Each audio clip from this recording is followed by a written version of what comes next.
Un saludo a todos, estamos en el Ojo de Odín y para nosotros es grato que usen su tiempo de procrastinación con nosotros. El día de hoy queremos trabajar de una manera diferente, queremos por medio de una charla tratar un tema que puede ser de interés general. Básicamente queremos por medio de un diálogo establecer qué tipo de libros serían recomendables para iniciarse en el camino de la filosofía. Con qué textos uno podría empezar, uno podría motivarse a leer filosofía. Para eso, pues el día de hoy me acompaña Brian León, que nos ayudará a encontrar o nos formulará alguna serie de sugerencias que nos permitan tener claridad ante este tópico, nos permitan motivarnos o encontrar libros que puedan acercarse a nuestra experiencia y ampliar esos conceptos desde la filosofía. Bien, muchas gracias. Sí, digamos que este es un problema que surgió precisamente intentando escribir un guión más similar a lo que normalmente trabajamos aquí en el podcast. Y pues sí, no fuimos capaces de ponernos de acuerdo de que tal vez tendría que tener ese texto o los textos que deberían iniciar el camino de un nuevo filósofo, de una persona que quiere entrar como en esta actividad, en este ejercicio, en esta disciplina, como se le pueda llamar a la filosofía. En ese sentido fue que decidimos que tal vez lo valioso era la discusión de cuáles eran como los diferentes puntos de vista que se pueden tener en cuenta para recomendar un libro y tal vez cuáles eran como los puntos fuertes de cada una de esas recomendaciones, porque son valiosas y qué le aportarían a una persona que está iniciando o que tiene interés en este campo.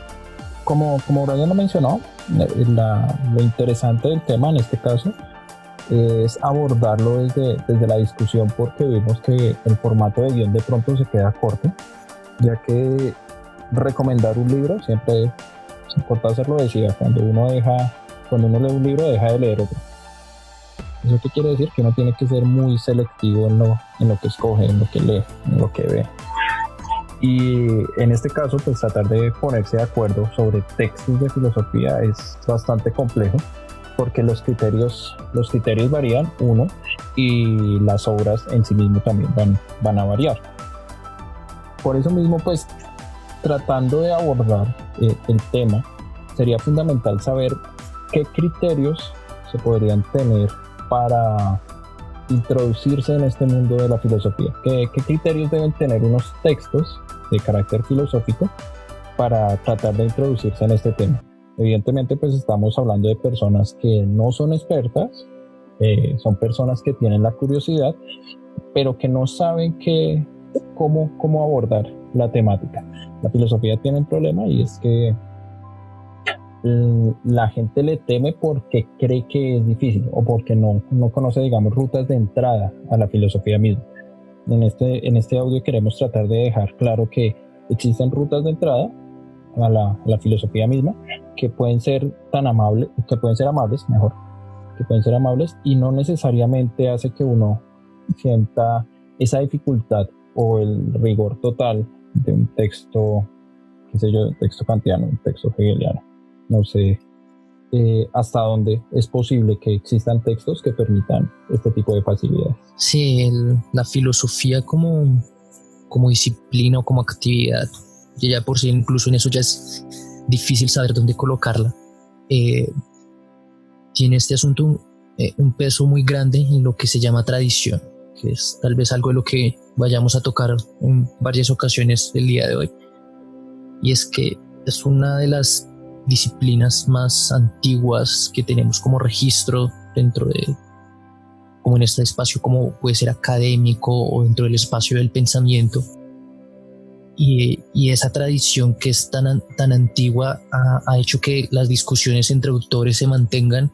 Incluso hoy en día los autores que escriben todavía están teniendo discusiones con los griegos, y eso siempre significa una dificultad muy grande para una persona entrar dentro de un bloque tan grande de conocimiento o en este momento que estamos hablando de libros como de producción. O sea, la cantidad de producción masiva que hay, pues es muy difícil que una persona sepa cuál sea la indicada para iniciarse, cuál es el norte en esta labor. Entonces por eso sí consideramos que tal vez el primer punto a tocar era como los criterios que se deberían tener para recomendar un texto, y o sea, serviría tanto para las personas que quieran recomendarle un texto a alguien como para las personas que están buscando ese libro, entiendan por qué los estamos recomendando. O sea, nosotros qué estamos teniendo en cuenta para decir tal vez este libro, este texto es el adecuado. Dentro de esos criterios, yo creo que, o sea, si a carta blanca, hay una pregunta que se hace importante al momento de escoger un libro. O sea, si uno no es diestro en el tema, si uno está empezando, es ¿me va a gustar o no? Yo creo que el criterio estético es un criterio que debe ser importante, y justamente muchos rehuyen a la filosofía por el criterio de la estética, del gusto. Entonces, uno de los criterios, no sé si Brian esté de acuerdo, para mí es el elemento estético. El elemento estético, que a veces tiende a ser olvidado, es un concepto fundamental al momento de introducir o de querer introducirse al mundo de la filosofía. Porque la filosofía se ve como, en ocasiones, como un terreno árido de viejos que piensan ideas por allá un poco locas, un poco raras. Entonces, dentro de esa dinámica de ideas extrañas, se puede encontrar unos criterios que sean mucho más cercanos a la experiencia y a la vez que gusten, y eso mismo permitiría un acceso mucho más amable al mundo filosófico, al mundo de la filosofía. Sí, claro, parece que es uno de los elementos más importantes, y es eso de que sea amable con la persona que está leyéndolo, y eso significa dentro de la dimensión estética, que sea agradable, que la persona se pueda como llegar, ¿no? Que se sienta que ayude esa sensación que a veces uno tiene cuando uno está viendo una serie en Netflix y quiere ver el siguiente capítulo, ¿no? Como que uno quiere, se queda ahí pegado. Creo que es como una sensación similar la que también el texto tiene que generar, ¿no? Uno quiere saber más, quiere saber hasta dónde llega el argumento, cuál va a ser la conclusión de la idea, ¿sí? Cuál es el punto final, la posición del autor. Pero en contraste, frente a esa posición estética, frente a la idea de que sea amable, yo pensaba también en algunos criterios un poco más prácticos, en el sentido de que si la persona siente algún interés en la filosofía, tal vez también se esté enfrentando en la decisión de hacer filosofía, que es como otra parte importante de una persona que va a entrar en este terreno. Y eso significa unos textos que también tengan como ciertas características, que en ciertos sentidos tal vez haya que sacrificar elementos estéticos, pero que a cambio se esté ganando un poco entrar dentro de la tradición, o también que el texto sea fácil de trabajar, no solamente que sea fácil de leer puramente, sino que sea muy, muy transparente en su argumentación, o elementos de ese estilo, o sea, en un nivel más práctico, que permita que sea más manejable, más maleable, que se permita martillar, que se permita, sí, o sea, en ese nivel más mundano o práctico del ejercicio de la filosofía. Me parece que es como otro de los criterios que hay que tener en cuenta. Frente a eso yo estoy de acuerdo, pero yo pienso en textos que me hayan permitido continuar en el camino de la filosofía. Es decir, textos que diga, uy, por esto sigo leyendo filosofía, por esto sigo en el camino filosófico. Y si pienso en esos textos, cuando los leí en su momento, no estaba porque iba a hacer no los leí porque iba a trabajar el ejercicio filosófico, no iba a desarrollar un ejercicio filosófico, ¿no? Los leí simplemente por el placer de leerlos. Antes del trabajo quisiera de pronto preguntarle, Brian, ¿qué texto hace que usted se sienta enamorado de la filosofía, si se puede decir así? ¿O qué texto hace qué texto hizo que lo invitó, mejor? Esa es la expresión. ¿Qué texto lo invitó a usted a adentrarse en el mundo de la filosofía? ¿O un texto, o un profesor? O sea, ¿cuál fue la experiencia que le permitió a usted seguir como el camino o la senda de la filosofía? Si fue mediada por un texto, si fue mediada por un profesor, si fue mediada por no sé qué tipo de conceptos. Y pues ya le cuento en mi caso qué fue lo que me hizo a mí entrar al mundo de la filosofía. Bien, sí, yo creo que que eso es importante ahora que usted lo pone así. Tal vez mis criterios frente a los textos sí tengan que ver con esa historia de mi parte. Digamos que mi interés por la filosofía fue con un profesor que me presentó la filosofía de tal forma que para mí ya fue atractiva. Entonces, cuando yo me acerqué a los textos filosóficos, yo ya iba con la intención de hacer filosofía. Yo ya iba con esa mentalidad. Entonces, los textos que yo siento que a los que alguien se tiene que enfrentar, si tienen que ver con eso, tienen que ver con qué tanto me permite hacer filosofía. Entonces, sí, yo tuve interés por la filosofía gracias a un profesor en el bachillerato.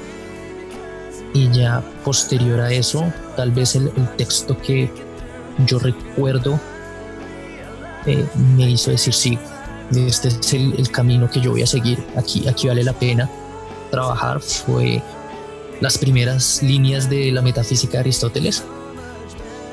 Un texto no muy amable, pero qué raro comienzo. Soy bastante amigo de Aristóteles, pero bueno, no precisamente por estas líneas, por algo posterior, pero hay unas líneas del principio de la metafísica de Aristóteles donde él habla acerca del asombro en la filosofía y de cómo, creo que las líneas van algo así como uno primero se aprende a asombrarse de las cosas que son y después uno se asombra de las cosas que no son. Es decir, como un camino investigativo. Yo primero veo el mundo y digo, wow, así funciona. Y cuando el mundo deje de funcionar así, me tengo que volver a asombrar y preguntarme, continuar, porque antes era y ahora ya no es. Ya me empiezo a meter con estos trabalenguas de filósofos, ¿no? De lo que es y no es. Pero pues esa idea del asombro en Aristóteles, dije, sí, definitivamente sí. Si eso se va a tratar la filosofía como lo promete Aristóteles, creo que ese es como el camino que yo quiero tomar. Yo estoy de acuerdo con usted del asombro y creo que esa es una de las condiciones. Pero en mi caso la experiencia o la entrada a la filosofía no se dio por un profesor, es justamente por dudas existenciales. Entonces las dudas existenciales hicieron que me llevaban a buscar textos que trataran de darme respuesta a este tipo de dudas que se presentan pues, en ciertos momentos que se están presentando constantemente en la vida de cualquiera. Y eso mismo a mí me llevó a encontrar textos que eran amables, que gustaban. De pronto por la formación en literatura, ese criterio para mí realza bastante y es como la estética al momento o la amabilidad en la forma de presentar el contenido. Y yo creo que uno de los textos que más me influyó para seguir o para tratar de adentrarme en esa ruta fue el texto de Séneca, que es sobre la brevedad de la vida. Es un texto bellísimo y que justamente presenta esa condición. Es decir, yo por mi parte yo no presentaría a Aristóteles, pero me parece muy interesante la forma en que usted lo pone, porque el asombro es una condición fundamental para adentrarse, o sea, para cuestionar el mundo, no comer entero, como dicen por ahí. Pero en el caso de Séneca es justamente también ese asombro ante la finitud de la vida, ¿sí? O más que eso a la forma en que el tiempo pasa tan rápidamente, y ese texto lo marca de una manera tan bella que a mí me dejó marcado. Yo sé que para esa época ya yo lo había sacado de la biblioteca y todo, pero no me aguanté y tuve que comprarlo. Pocas veces me pasa con algún libro que diga, tengo que tenerlo, y el de Séneca fue uno de esos primeros libros que dije, no, tengo que tenerlo porque lo voy a estar, en cierta medida lo voy a estar referenciando constantemente. Entonces vemos que como que las entradas fueron diferentes.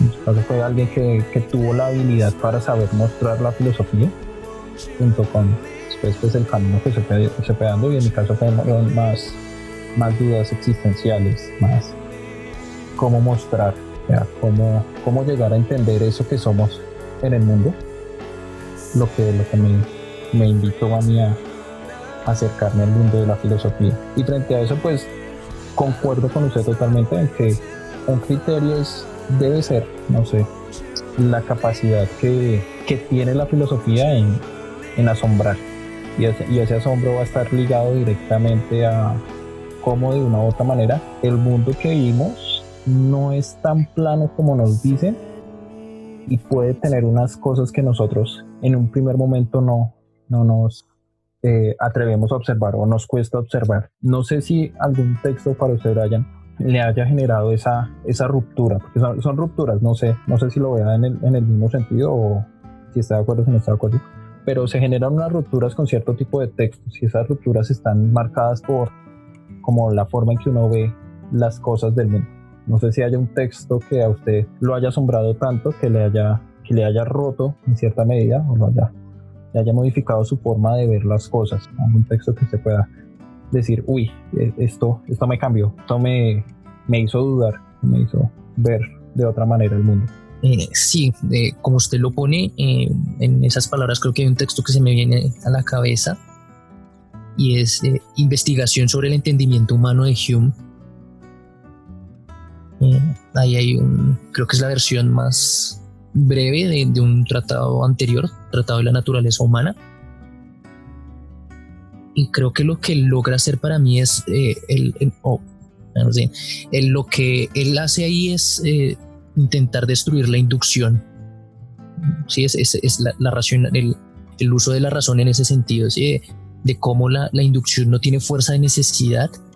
Yo sé que tal vez para los iniciados estoy ya hablando un poco ahí en términos de lógica que no tenga mucho sentido, pero él sencillamente pone en cuestión que el sol vaya a salir al otro día.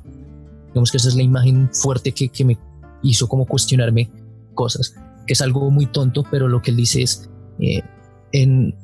nosotros realmente no tenemos ninguna evidencia ni tenemos razones para pensar que el sol va a salir mañana. Lo único que nos hace, lo que nos lleva a ese pensamiento es que el sol siempre ha salido y debido a eso pensamos que el sol también saldrá mañana, debido a que siempre ha sucedido, pensamos que sucederá.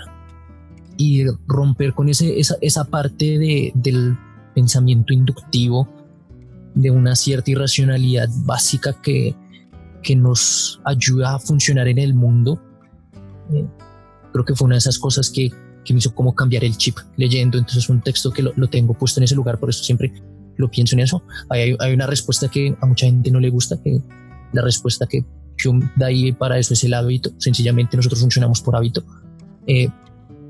Pero sí es un texto que me hizo precisamente esa sensación que Aristóteles me había prometido antes frente al maravillarme. Ahí me maravillé. Una idea tan simple, pero sencillamente me hizo cambiar el chip de cómo me relacionaba con el mundo. Cuáles razonamientos ahora ya no eran válidos, ya no les iba a dar esa fuerza. Y en últimas lo encuentro muy valioso porque ese tipo de razonamientos, nuestra vida está plagada de ese tipo de razonamientos.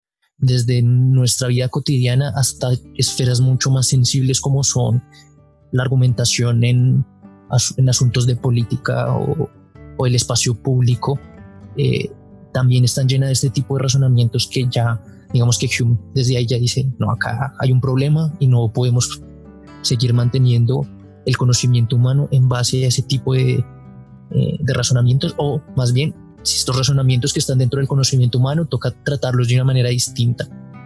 Digamos que ese fue uno de los textos que a mí por ese lado me abrió ese cambiar el chip alrededor del mundo, de que las cosas que parecía que eran muy simples tal vez no lo eran tanto. Genial, porque, o sea, cuando uno lee a Hume, uno le queda esa sensación de que lo que hace que justamente usted pierda el asombro entre las cosas es esa capacidad que tiene la costumbre de dormir el asombro. O sea, la fuerza de lo social es tan grande que usted deja de asombrarse, deja de ver como lo fantástico de lo existente. Estoy hablando un poco raro para lo que usted decía, para la gente que se quiere iniciar. Pero en mi caso, aunque yo detesto a Platón, para mí fue ese rompimiento o esa invitación a venga, dude de eso que usted está experimentando, de eso que usted está viendo. De pronto es clichudo lo que yo voy a decir, es un cliché de filósofos decir que Platón fue el que fue el que invitó o le permitió a la gente, o no sé, permite asombrarse del mundo, pero Platón en ese libro, en el capítulo 7 de la República, cuando habla del banquete, de la caverna, de una u otra manera tiene esa fuerza que uno solo va comprendiendo como con la experiencia, y es paradójico para hablar de Platón. Yo detesto a Platón, pero creo que una de sus fortalezas es cómo él logra establecer que usted debe dudar de todo. Descartes después lo va a refinar y lo va a trabajar de una manera muy interesante, pero en el caso platónico es que usted no puede creer en lo que su experiencia le está diciendo. Usted tiene que tener unos criterios que le permitan definir hasta dónde eso que su experiencia le dice o le informa puede ser no tan cierto. Y ahí ese criterio de asombro para mí me lo dio en un primer momento ese libro séptimo de la República, que es un cliché, es totalmente un cliché de filósofo, eso no lo niego, pero en mi caso Platón fue como esa invitación a decir, ok, como que esto de dudar es clave para entender. Y Platón tiene como esa anotación: uno solo duda en la medida en que quiere comprender, tiene conocimiento parcial. Uno no duda desde la ignorancia, desde la ignorancia misma no se puede dudar, es imposible porque hay ausencia de conocimiento. En cambio es posible la duda en la medida en que se tenga un conocimiento, así sea parcial, de lo que se tiene, y como se quiere indagar más allá, ya como en los términos de Platón, tratar de ver más allá, qué hay más allá de las sombras o qué es lo que produce las sombras, mucho mejor. Eso nos permite de una u otra manera entablar una relación con el mundo diferente, que a la larga hay textos y hay filósofos que lo permiten.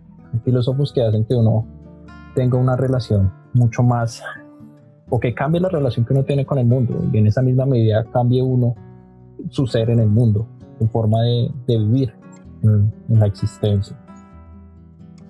Y ahora, no sé si usted crea que existe otro texto también que tenga esas connotaciones para usted en su experiencia, Brian. Yo quería ir incluso un poco más a hablar acerca de este libro 7, pues no el libro 7, sino de la importancia que tiene o lo clásica que es la alegoría de la caverna, una imagen que ha trascendido la filosofía y se ha usado ya como en espacios literarios, ¿sí?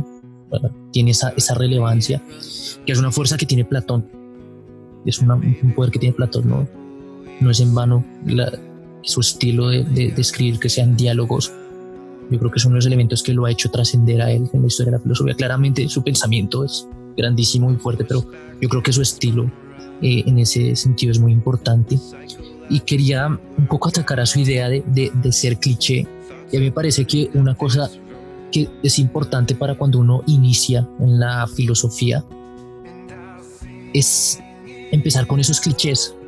Me parece que eso es, o sea, una persona que dice, sí, yo quiero leer filosofía, y uno lo manda a un texto súper poco conocido, tal vez la persona puede decir, pero esto yo no lo conozco, ni siquiera sé el nombre, nunca había escuchado a ese autor. Parece que también esos libros que uno tiene que recomendar a veces tienen que ir por los clásicos, para que la persona diga, ya empecé con filosofía, ya. Digamos que un poco hablando de las experiencias, de las distintas formas en que nos acercamos a la filosofía, usted y yo, digamos que yo me acerqué como estudiante de filosofía, y una de mis expectativas era eso: no me pongan a leer una historia de la filosofía, ¿sí? No quiero eso, quiero que me pongan a leer filosofía. Y una de las formas que me ponían a leer filosofía era, esto es Platón, ¿sí? Empezar a leer Platón, empezar a leer Kant, y por eso, no sé, me parece que esos textos clásicos y clichés me parece que tienen esa fuerza.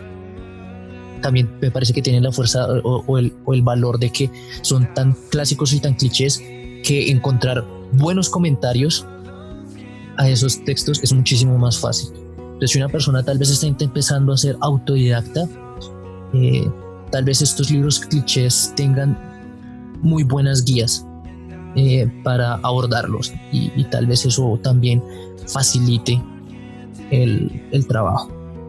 Y ya como un segundo punto es que me parece que República de Platón me parece también un muy buen texto para iniciar, porque me parece que tiene ideas muy trascendentales, porque empieza, libro 1, discuten la relevancia de trabajar la filosofía y una discusión con un viejo que dice que la filosofía es solo para los jóvenes. Platón en boca de Sócrates pone el hecho de que no, de que todas las personas deben filosofar, y pues no sé, parece que es un argumento que una persona que está iniciando en la filosofía tal vez se tenga que enfrentar, ya sea porque o le interesa el tema o porque tal vez su elección de carrera o de lo que quiere dedicarse al futuro tal vez tenga que ver con eso. Entonces parece que tal vez hay un argumento que una persona que se acerca a la filosofía, que está empezando a acercarse a la filosofía, puede enfrentarse, y de ahí para adelante empieza a encontrarse con argumentos muy clásicos que probablemente, si la persona tenga algún interés en la filosofía, ya haya escuchado, y pues empieza a ser chévere de que uno los empiece a conocer ya de la voz original, ¿no? De donde realmente vienen. Entonces conocer esa alegoría de la caverna, conocer también este otro mito que también es muy usado, que es el del anillo, ¿no? El anillo que se coloca y se vuelve invisible. Y ese también es un argumento muy, muy chévere que se ve. Hay discusiones acerca de monarquías, democracia, discusiones sobre el papel de la mujer y del hombre dentro del Estado, acerca de cuáles son las actividades a las que las personas se tienen que dedicar dentro de un Estado. Me parece que son República de Platón, tal vez al tratarse de la política, también tiene estas discusiones que son actuales, o que se pueden sentir actuales para nosotros, porque digamos que la experiencia humana tal vez en el ámbito de la política no ha cambiado mucho. Es algo que no avanza. Eso es lo interesante de Platón, que para no interrumpo, y es cómo muestra que el quehacer político parece que siempre se mueve por los mismos caminos, ¿no? Sí, incluso hay un dato ahí curioso, tal vez ayuda a una persona a iniciarse o decidirse por empezar a leer la República. Hay un argumentico súper pequeño que me causa mucha gracia en República, no recuerdo el libro. Están discutiendo sobre la democracia, es el capítulo del libro donde él habla sobre democracia, y empieza a decir: lo que pasa es que en la democracia todo se empieza a volver igual, todo es igual, tan igual que las personas empiezan a tratar a los animales como personas. Y yo me quedé pensando que si miramos la historia, precisamente en estos momentos donde las naciones democráticas o la democracia se ha extendido de forma tan fuerte, y los ideales de la democracia como la mejor forma de gobierno ha llegado en nuestros días, y también coinciden que en nuestros días los derechos animales han alcanzado también su mayor punto en la historia, por lo menos que yo conozco. Entonces me parece muy curioso ver a Platón desde su noción de democracia, por decirlo de alguna forma, prediciendo que llegaría a un punto donde nosotros le empecemos a dar un espacio a los animales tan grande que se acercan a los humanos. Es un dato curioso, pero para que vean como las dimensiones de los razonamientos que está haciendo Platón en este texto.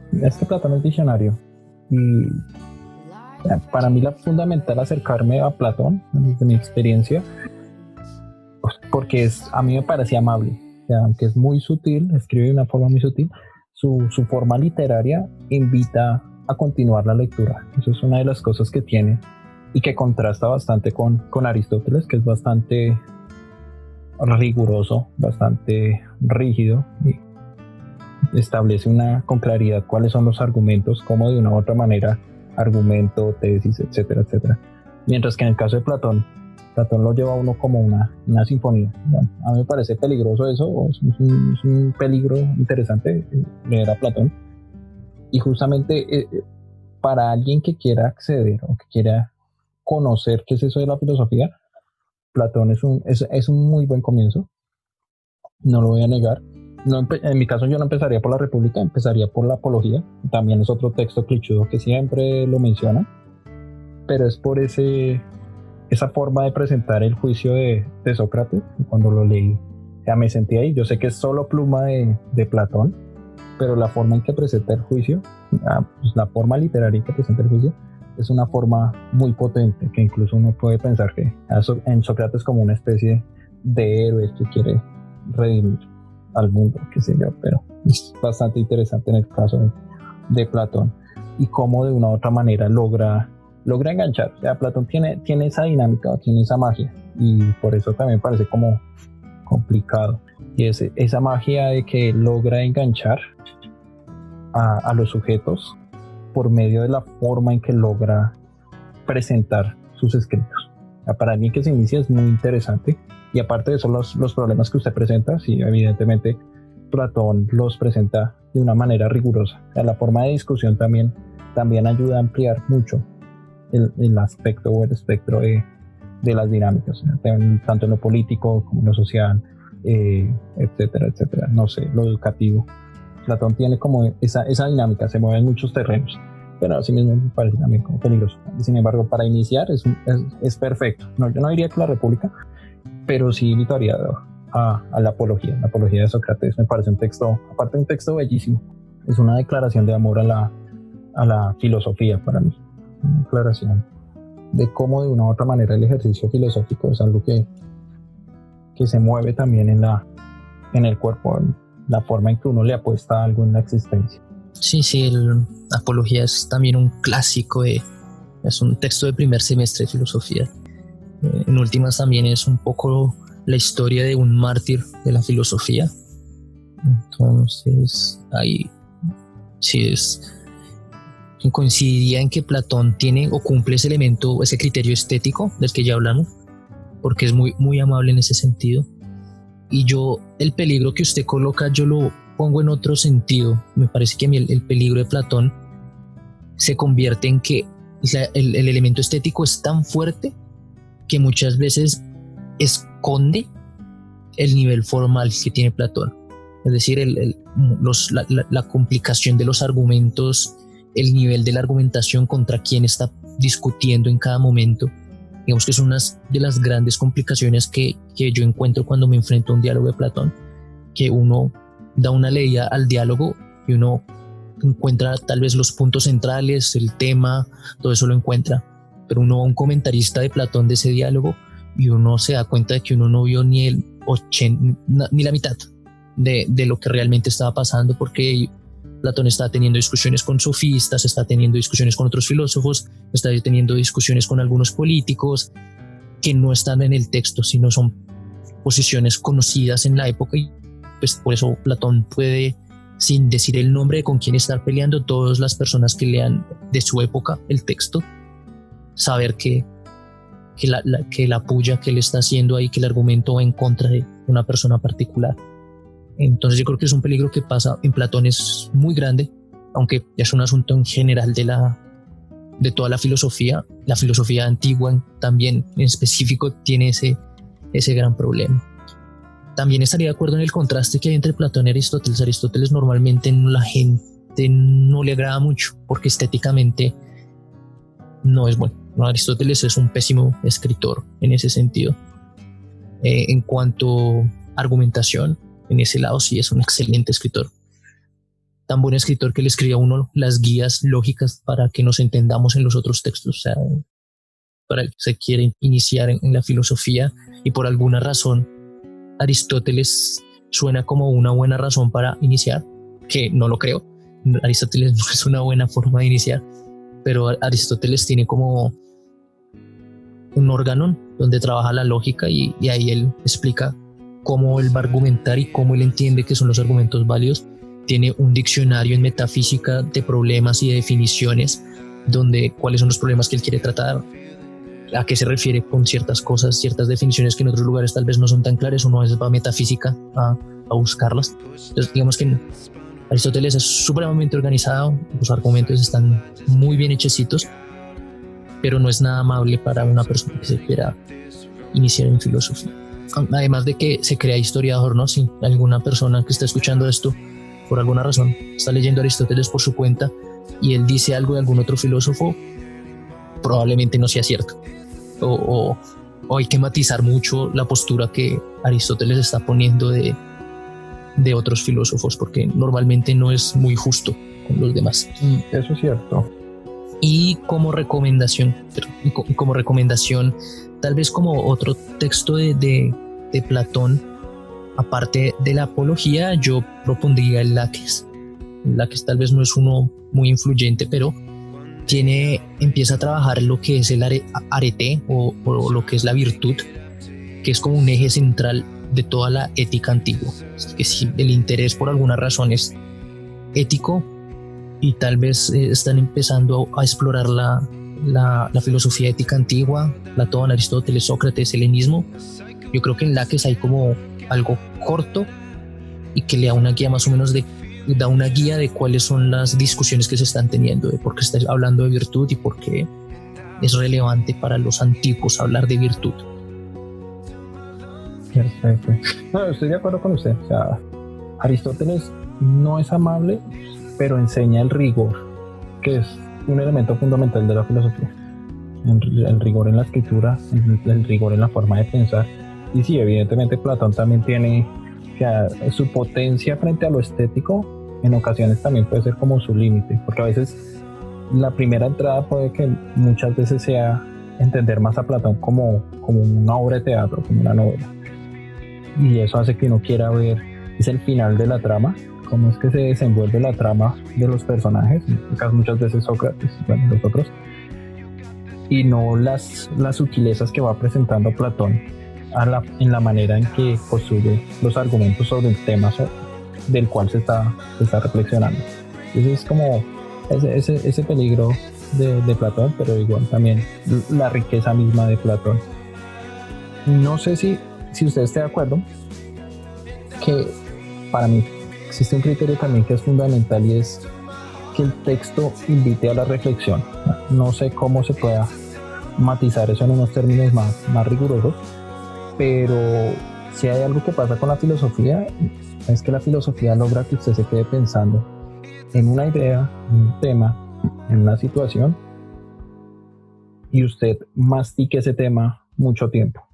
Yo creo que la filosofía logra que usted diga, venga, esto que pasa, no creo que suceda como muchas veces me han dicho, sino que tengo que analizarlo, tengo que ver cuáles son esas condiciones.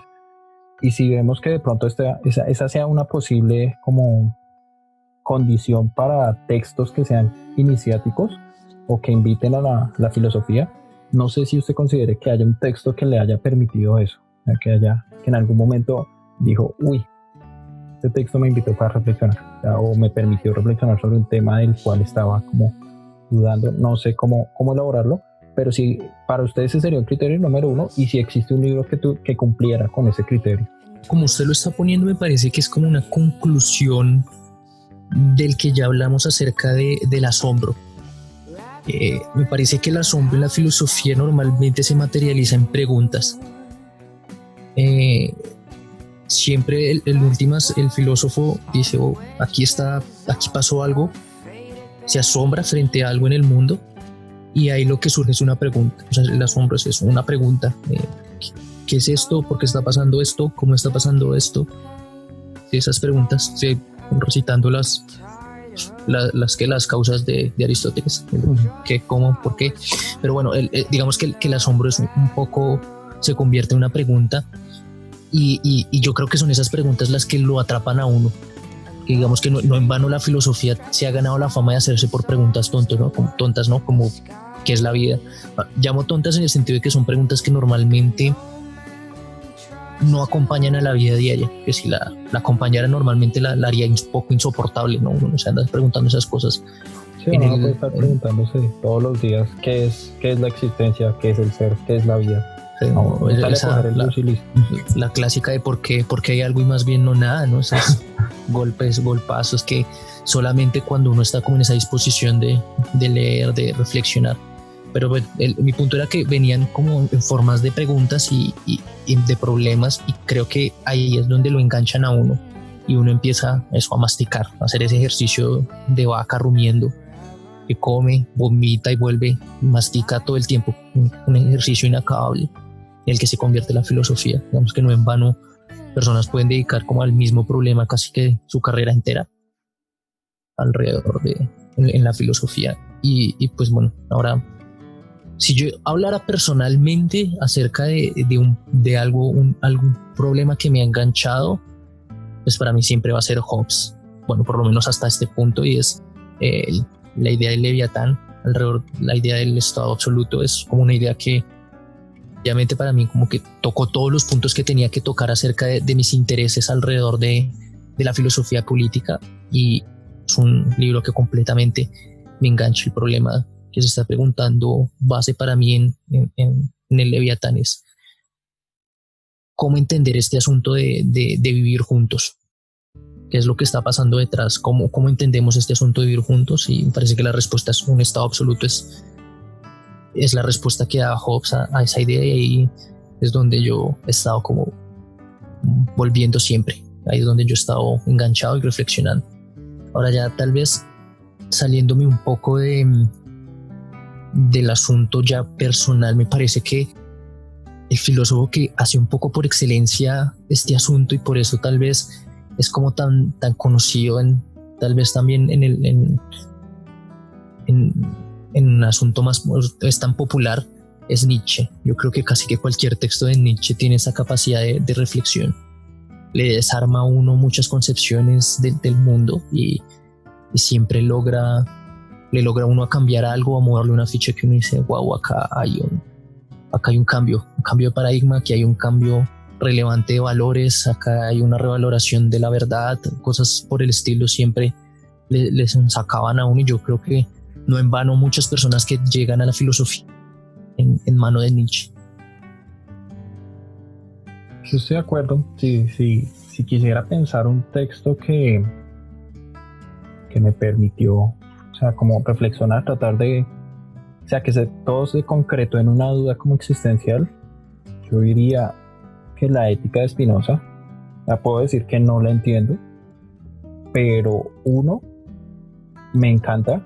Las pocas veces que me ha acercado me deja fascinado. Ya, es como si usted entendiera que el universo no es una línea, sino una multiplicidad de causas que generan una multiplicidad de efectos, y uno está ahí jugando en esa red, en esa multiplicidad de causas y efectos. Eso es la existencia, y en esa misma medida hace que uno que trate de comprender cómo el papel de uno como un ser en la naturaleza está muy ligado pues a las disposiciones de la naturaleza. O sea, de pronto lo estoy diciendo de una manera muy rara, y es la biología juega en nuestro ser de una manera fundamental, y Spinoza ya lo estaba viendo. A mí me parece asombroso la capacidad tanto de estética, que leer a Spinoza es como leer a un rompecabezas. Uno tiene que colocar pieza por pieza para tratar de entender la forma final que está planteando Spinoza.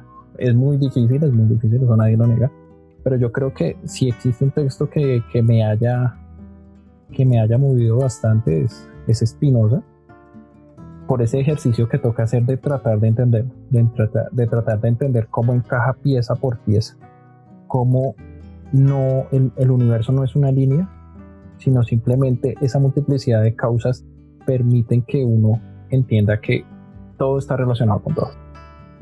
A mí me parece fantástico este texto. Y al final, cómo tratar es un ejercicio que es muy interesante que hace Spinoza, y es tratar de darle un espacio a la libertad, que es una discusión renacentista, a la libertad en medio de esas causas, de esos efectos, en medio de esa naturaleza. Es bastante interesante cómo trata de Spinoza de enfrentarse a ese dilema. Y evidentemente, sí, a lo que me refería con lo que estaba de acuerdo es que Nietzsche, meterse con Nietzsche de una u otra manera es evidenciar que la realidad no es como uno se la pintan. Es meterse con los valores más fundamentales de la existencia, dudar inclusive de los valores mismos, hasta dónde los valores son acordes para vivir socialmente y no son unas construcciones elaboradas. De pronto me pongo técnico, pero unas construcciones elaboradas por una casta de poderosos que lograron imponer esos valores. O sea, hasta dónde la verdad es importante, hasta dónde la libertad es importante, hasta dónde el poder mismo es importante. ¿Por qué actuamos como actuamos? ¿Por qué buscamos esos valores y no otros? Nietzsche se puso a reflexionar profundamente sobre estas condiciones, y eso hace que uno se rompa. O sea, necesariamente toda lectura nietzscheana es una lectura de ruptura. O sea, el Zaratustra, la genealogía de la moral, mucho más, o otros textos de él, incluso los textos primeros. Hay uno que me encanta que es sobre la utilidad y el perjuicio de la historia para la vida. Es un texto bellísimo y rompedor. O sea, parece que en esa dinámica de dudar incluso de que ese apego por el pasado, yo siempre lo he relacionado con ese apego de las naciones por su pasado, lo que muchas veces hace que no se pueda constituir un presente, un futuro mucho más estable. Siempre mirar hacia atrás puede ser dañoso hasta cierto punto, tanto en la vida personal como en la vida de las naciones, en la vida de los conglomerados. Nietzsche siempre es un autor que sale dentro de estos tipos de tops o de recomendaciones. No sé si usted considere que exista otro criterio sobre el cual se pueda o el cual se va a tener en cuenta para recomendar textos en filosofía, y qué textos bajo ese criterio que usted proponga, Brian, serían acordes para lo que usted quiere.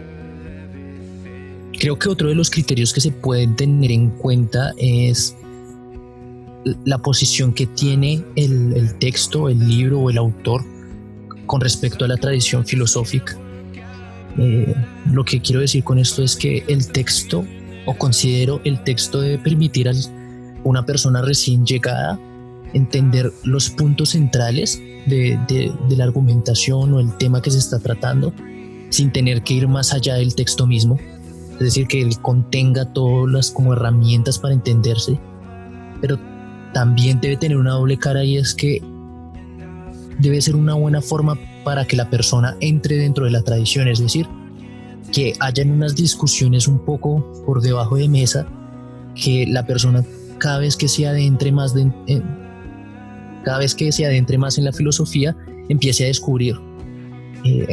Este segundo punto tal vez un poco fácil de cumplir, porque ya dijimos, ¿no?, que en el asunto de tradición ya todos discutieron con todos, entonces se van a encontrar esas conexiones, esas discusiones, pero me parece que esta dualidad se debe, en un texto que inicia a las personas, debe cumplir.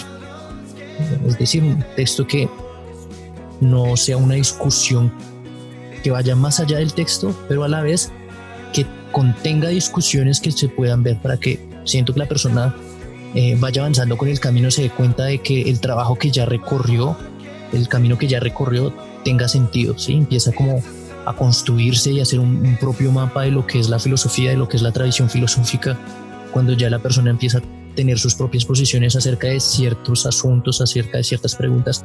También se empieza a ubicar un poco frente a qué autores tiene que buscar o con qué autores tienes que discutir.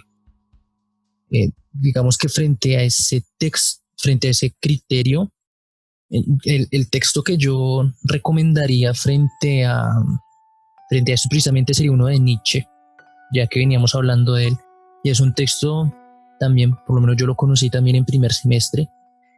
Es uno de los textos de inicios de Nietzsche, que es sobre verdad y mentira en el sentido extramoral. Muy bueno. Es un texto muy agradable de leer, en mi criterio muy agradable. Es bastante divertido ver cómo él está ahí hablando acerca de qué es verdad, qué es mentira, y cómo tratar con ella en un sentido muy epistemológico.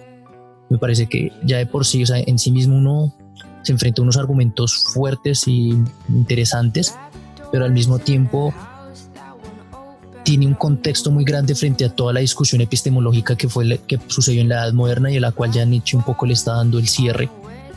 Y es que ahí él está discutiendo con Kant, está discutiendo con Hume, está discutiendo con Locke, hasta Descartes, en la medida en que le está ofreciendo su postura epistemológica de qué es conocimiento, a qué es lo que se le debe considerar como algo verdadero o qué es lo falso.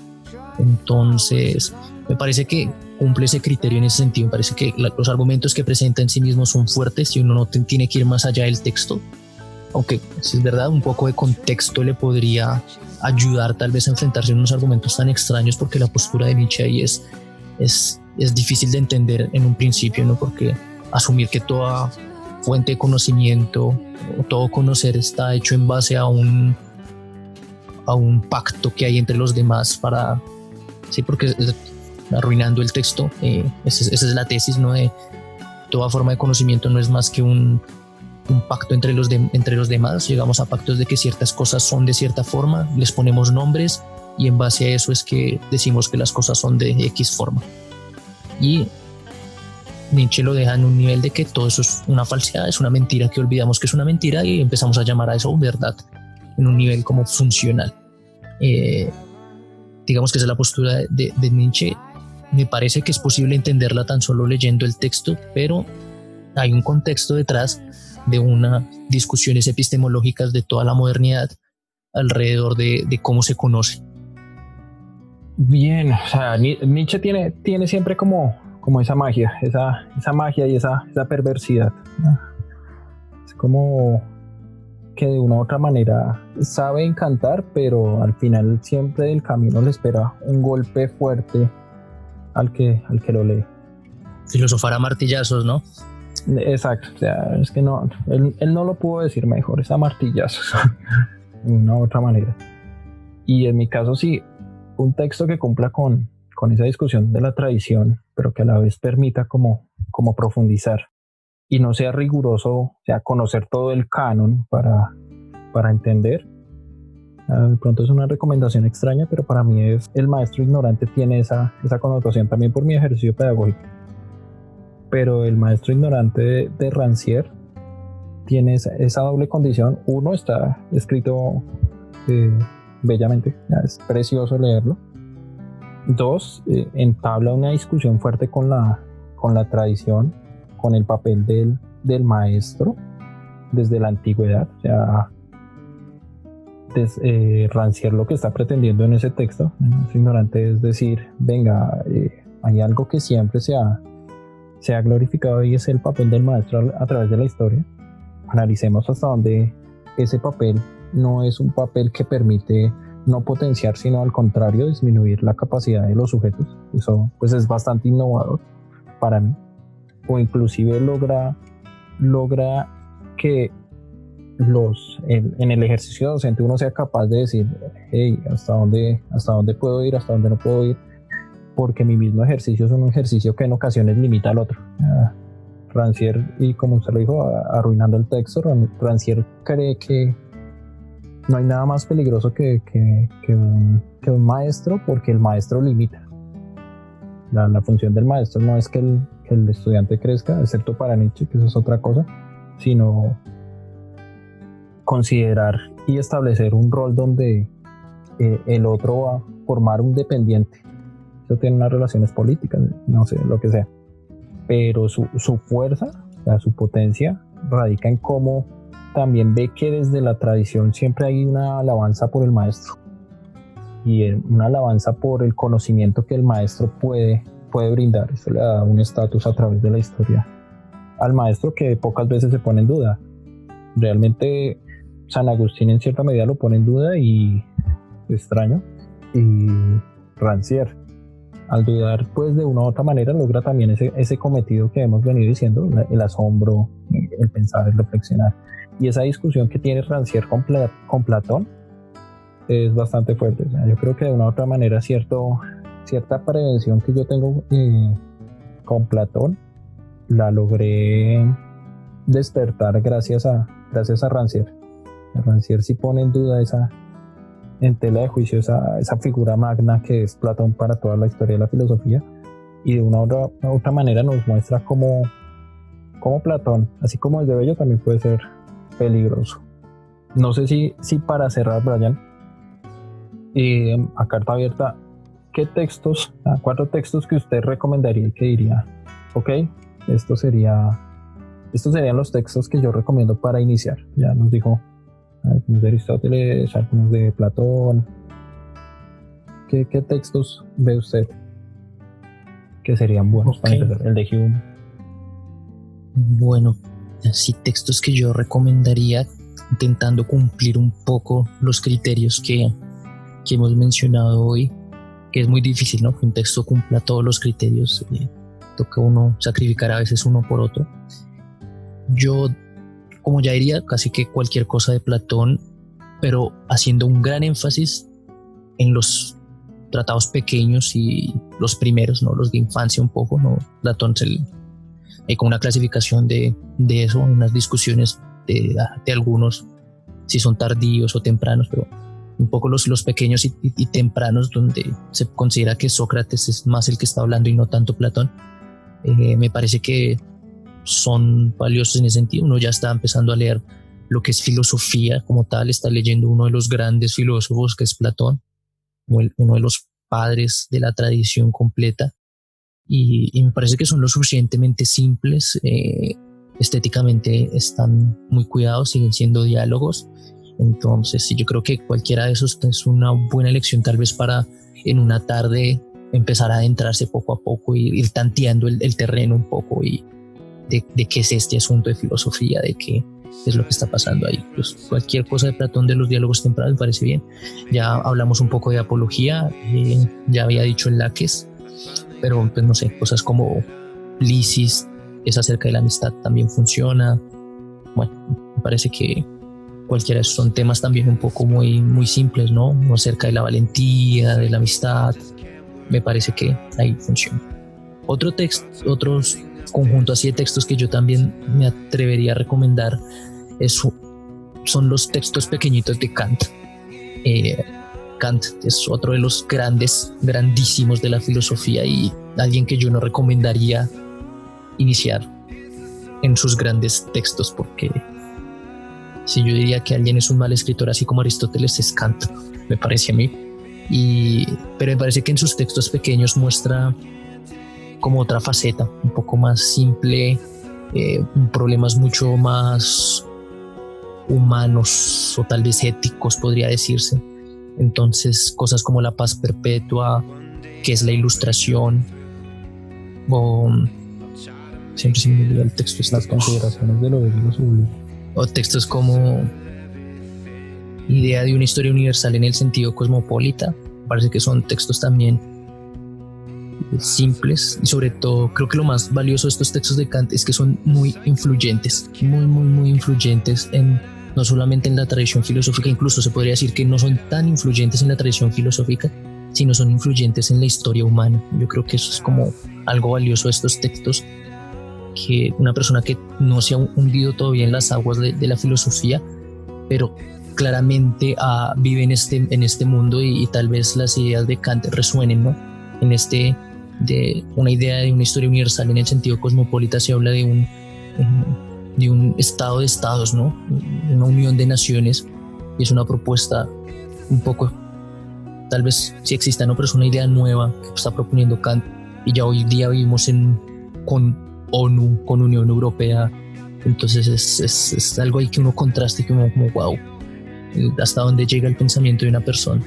Igual también en la paz perpetua podemos encontrar pues esta idea de la posibilidad de un mundo en paz, donde se haya acabado las guerras, donde se haya podido llegar a ese estado que, pues, como sabemos hoy en día todavía no se ha llegado, si es que Kant realmente le acertó el asunto y es posible llegar a ese lugar. Y que es la ilustración también es un texto que es realmente importante en el nivel de la reflexión, diría yo, ¿no? Porque precisamente está poniendo este criterio de que la mayoría de edad, o lo que sería lo mismo, ser ilustrado, tiene que ver es con la autonomía en el pensamiento. Y ahí agregando precisamente, no sé, ustedes más han llegado a la idea, al texto de Rancière del maestro ignorante, y también hay una pelea con los maestros, ahí como para agregar, porque también él ve en el maestro una figura que no permite esta autonomía, ¿no? Kant ahí también lo pone, que el maestro no termina ayudando mucho al pensamiento autónomo. Digamos que ese es como dos grupos de textos en general, estos textos pequeños de Kant, los textos pequeños de Platón. Y yo creo que otro texto que yo recomendaría, porque me parece un texto lindo en el nivel argumentativo, tal vez un poco difícil en el nivel de lectura, pero que me parece gratificante cuando uno saca los argumentos que hay ahí, que son argumentos simples, pero diría que poderosos, es la Carta Meneceo de Epicuro. Epicuro es un autor helenista, ¿no? Y él quedó muy poco de su trabajo, y esto es una de las pocas cosas que tenemos de su corpus. Y me parece, y pues es un resumen un poco de sus posturas éticas, y en cierto sentido metafísicas también, porque están pues bastante relacionadas acerca de su postura alrededor de Dios, de la muerte. Pero pues es un texto súper corto, súper corto, tiene 4 paginitas, no es más, pero lo que hay detrás de él es mucho.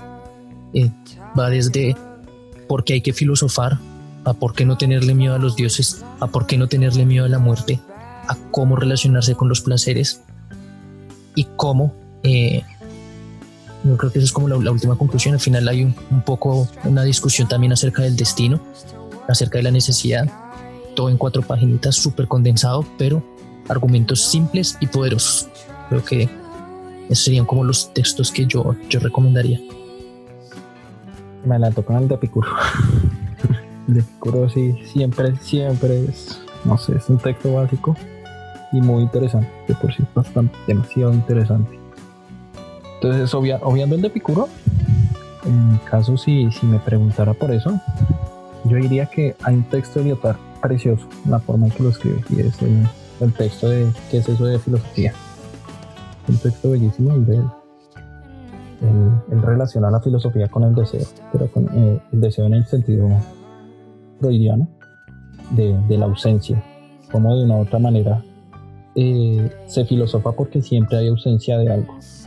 Se piensa, se analiza, se reflexiona, es porque siempre hay ausencia de claridad y siempre estamos como en esa búsqueda de, si no es de una claridad total, por lo menos de un entendimiento sobre lo que existe, ya sea que este entendimiento nos lo brinden otros o uno lo busque, trate de establecerlo bajo criterios propios.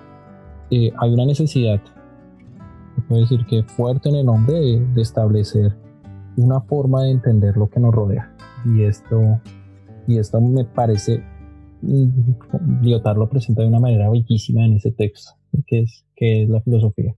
¿Qué es eso de filosofía? Es un texto, además, que relacionar la filosofía, algo que parece tan alejado con el deseo, y hacerlo de una manera que se encarna en una forma de ser del ser humano, me parece genial. Me parece que es una forma en que el hombre ha logrado de establecer unas condiciones diferentes a otras especies, y es la forma en cómo por medio de su capacidad de reflexionar trata de entender lo que lo rodea, y eso le permite pues establecer comportamientos a veces predecibles, a veces alternos, que lo hacen una especie muy peculiar, muy, muy interesante si lo miramos a nivel biológico, y pues a nivel existencial mucho más, porque esa búsqueda de esa ausencia, de esa duda, pues le permite, es lo que hace que los seres humanos se muevan a tratar de encontrar esas respuestas, bien sea que lo encuentren en la religión, bien sea que lo encuentren en, no sé, en el arte, en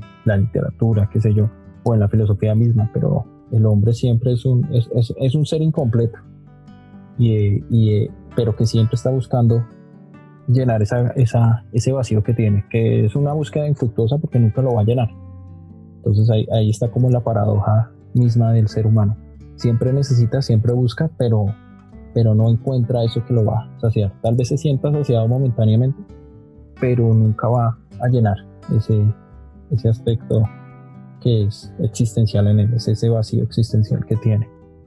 Creo que otro texto, esto sí va a ser una recomendación de pronto un poco extraña, pero yo diría que el libro del Tao, de Lao Tse, un libro que me parece muy interesante para pensar como tanto la tradición en Oriente, pero también establecer una forma de pensamiento que en cierta medida es metafísico, pero no es la misma metafísica occidental, sino es una metafísica que se establece ya desde la naturaleza, desde mi relación en la naturaleza, como de una u otra manera soy parte de algo mucho más grande, de algo que nos supera totalmente, y cómo de una u otra manera debo comportarme sin resignarme ante la vastedad de la vida, de lo existente, del universo, qué sé yo. Aparte de eso, que el texto del libro del Tao es un texto bellísimo, ya, un conjunto de poemas hermosos, un conjunto de poemas preciosos, que de una u otra manera siempre están mostrándonos como el sujeto en la naturaleza solo es una piecita más de eso que es potente, y a la vez está discutiendo sobre la mentira, sobre la organización del Estado, sobre la forma de ciertos comportamientos. Es un texto bastante productivo. Y el último, yo creo que en mi caso sería, pero más es como un manual, se puede decir, y es el texto de Fernando Savater de Las preguntas de la vida. Un texto más a manera de manual de qué se ha dicho sobre ciertos temas en filosofía. Parece un texto rico para leer.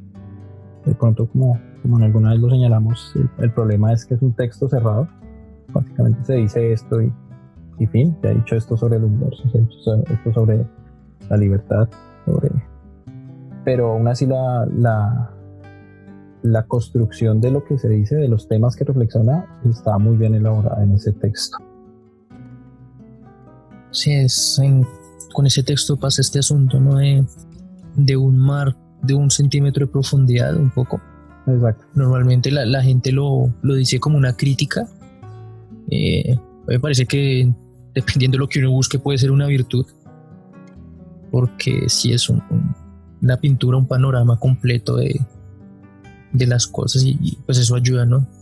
Sobre todo iniciando, ¿no? Cuando uno tal vez ya ha completado o ya recorrió el camino muchas veces o va muy adelante en el camino, pues ya no tiene mucho sentido ir a un texto como ese, pero cuando uno inicia y uno necesita como una guía o más o menos entender o encontrar un mapa, me parece que es uno muy, muy bueno. Porque pues es eso, ¿no? Un mapa no es un mapa en el sentido completo de la palabra, es un mapa, no es Google Fotos que nos permite meternos ahí en Google Maps que nos permite ver el lugar, no. Es un mapita plano, simple, pero pues le permite a uno ubicarse. Y frente al libro del Tao, sí, no lo había pensado, también es bastante curioso como un libro para iniciar. Me parece que no cumple el criterio de que sea fácil de leer.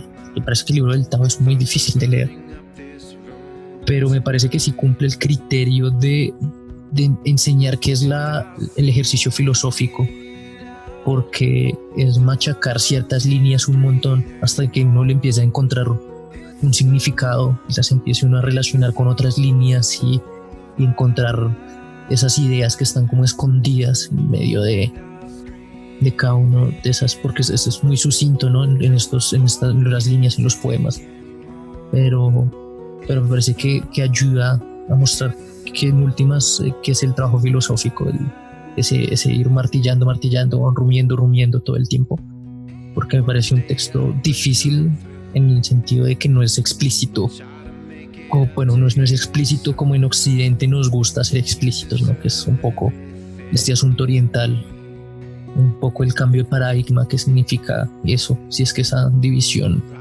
tiene sentido. Y ya que usted dijo el libro del Tao, yo cerraría tal vez con uno para acercarnos un poco a lo que nosotros tal vez hemos podido dejar en lo que le gusta llamar se llama pensamiento colombiano, y es tal vez Estanislao Zuleta. Es tal vez también un acercamiento a la filosofía muy simple y con ideas interesantes y tal vez un poco más cercanas a nosotros, más las entendemos más nosotros como colombianos o como latinoamericanos. No lo llamaría tal vez como ideas necesariamente filosóficas, pero sí es una reflexión que es cercana a nosotros como personas de un país en desarrollo. Yo creo que esa recomendación de Zuleta no la había pensado, pero sí es bastante potente. Y es bastante potente porque es ver el ejercicio filosófico, pero en contexto, en Colombia, ¿no? Cómo el ejercicio filosófico sí contribuye para ver esas contradicciones que han constituido nuestra nación. Y Zuleta es brillante al hacer eso. Aparte de eso, que la pluma, las entrevistas que tiene y los ensayos que escribe son bastante interesantes. No sé, podríamos seguir hablando mucho más de este tema. Yo creo que en futuras ocasiones podríamos abordar el mismo libro del Tao, porque el libro del Tao es un libro muy interesante. No sé hasta dónde sea incomprensión nuestros factores culturales influyen en la forma en que entendemos el libro, porque el libro en sí tiene unas imágenes muy bellas. Yo creo que a mí me encanta más por las imágenes. El criterio estético para mí en ese caso está primando un poco más, y las imágenes del texto son bellísimas, la imagen del agua, la imagen de las plantas, en fin, esa imagen de la naturaleza que se logra construir en sus versos es magnífica. Obviamente podríamos seguir hablando toda la noche, eso es mucha tela por qué cortar, pero no sé si Brian quiera decir como unas últimas palabras para despedida. A modo de despedida, yo diría que, dado que pues todo este asunto es dirigiéndonos a tal vez personas que estén interesadas en iniciar el camino, o iniciarse o entender la tradición, o están buscando tal vez empezar a reflexionar o buscar respuestas a ciertas cuestiones existenciales, empezaría con decir que no hay que tenerle miedo a la filosofía. Yo creo que es como lo que se dijo al inicio cuando estábamos presentando el problema, porque la filosofía yo creo que es algo muy, muy vital de lo humano. Es algo que siempre que el humano tenga espacio para preguntarse, tenga tiempo para preguntarse, es cuando se inicia la filosofía. Y creo que ya hablamos de textos que tratan el tema: Carta Meneceo, República, primer libro de la metafísica. Todos tienen esta idea básica de que la filosofía es algo que se tiene que hacer. Entonces, sí, no hay que tenerle miedo. Eso es una labor que tenemos que hacer. Es una labor que, algo que se dice mucho en las escuelas de filosofía, los profesores de filosofía dicen es que la filosofía no sirve para nada. Hasta cierto punto eso es verdad, pero me parece que la filosofía es tan vital que hay un espacio donde ella sí tiene utilidad, y es acerca de cómo vivimos. Entonces, de cómo vivimos en muchos sentidos, no solamente ético, no solamente político, no solamente metafísico. Es un asunto muy vital, muy del ser humano, y yo diría que si están buscando respuestas, no sé si las encuentran, pero claramente van a encontrar herramientas para responderlas. Si están buscando un camino o una carrera, también es un camino difícil, al igual que si estaban intentando buscar respuestas, pero es un camino valioso, es un camino revolucionario, rebelde, diría yo. Entonces, diría que sí, que como nos gusta decir en Colombia, ¿no? Para adelante es para allá y hay que darle. Yo concuerdo con usted en eso. La filosofía entendida como, yo creo que el imaginario de la filosofía, como en los anaqueles de la biblioteca, es un imaginario totalmente descontextualizado de lo que es el ejercicio de la filosofía, que a veces se pretende vender así, si se entiende, pues muchas veces es el imaginario de sentarse a leer muchos libros y hablar de frases que dijeron muchos viejos antes. Pero entender la filosofía como el ejercicio, como un ejercicio de la vida, como un ejercicio de, venga, yo me cuestiono y cómo cuestiono lo que me rodea, es un ejercicio bastante productivo, es un ejercicio fuerte, y usted lo dijo, revolucionario. No hay actitud más revolucionaria que dudar. Totalmente. Descartes y todos le pegaron cuando dijeron la duda es clave.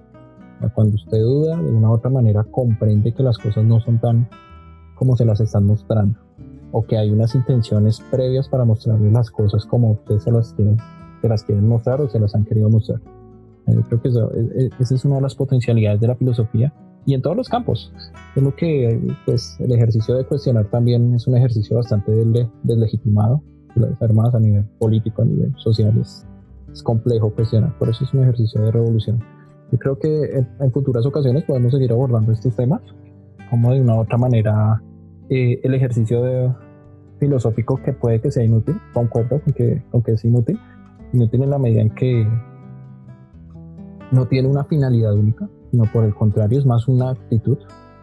Y en un mundo donde de una u otra manera la utilidad está marcada en términos de pesos, no, o sea, la filosofía nada que ver con eso. La filosofía básicamente es una actitud que usted asume y con la cual usted trata constantemente de conseguir herramientas. para poder entender eso que lo rodea y cuál es su papel, si es que hay uno, en esa trama tan compleja, que diríamos. Pues Brian, le agradezco mucho por la colaboración del podcast y espero que pues en próximas ocasiones en el Ojo de Odín sigamos trabajando este tipo de temas, este tipo de dinámicas. Sí, muchas gracias por la invitación. Igual seguiremos en el Ojo de Odín. Para todos nuestros oyentes, muchas gracias por su tiempo. Si tienen algún tema del que quisiera que trabajemos, que tratemos, si tienen algunas preguntas alrededor del tema, ya saben, en nuestras redes sociales estamos como el Ojo de Odín Podcast, estamos en Twitter, estamos en Facebook, en los comentarios de YouTube también es otro lugar donde nos pueden contactar. Normalmente, si tienen algún otro episodio del podcast, tienen alguna duda, también normalmente encuentran los guiones o los textos bases en nuestro blog. Y también no se olviden en dejarnos su like en la página de Facebook, seguirnos en Twitter, en YouTube. Por ahí dicen que hay que decirles a la gente que activen la campanita. Entonces, muchísimas gracias.